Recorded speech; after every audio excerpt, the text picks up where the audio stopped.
Savais-tu que Jésus a vraiment dit « Celui qui aime son père et sa mère plus que moi n'est pas digne de moi ». No cap, il l'a vraiment dit.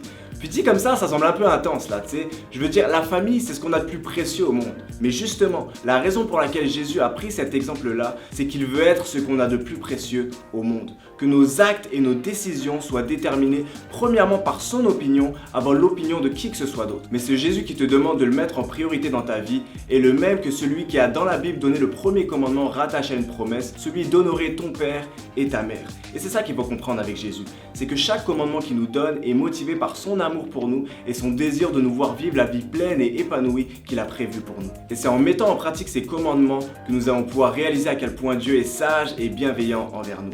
Parce que c'est en aimant Dieu plus que tes amis, tes proches, ton entourage, que tu vas pouvoir être en mesure de mieux les aimer encore. Parce que lorsque Dieu est la priorité de ta vie, il t'apprend à aimer comme lui nous aime, à aimer sans condition, à aimer, à apprendre à pardonner, à aimer avec patience et avec persévérance, et à considérer les intérêts des autres comme supérieurs à nous-mêmes. Et c'est un des paradoxes de la vie chrétienne. Tu veux plus aimer ton entourage, tes proches, tes parents, aime-les moins que Dieu. Et j'irai plus loin encore.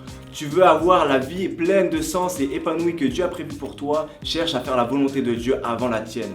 Car il n'y a personne de mieux placé que ton Créateur pour savoir ce dont tu as réellement besoin.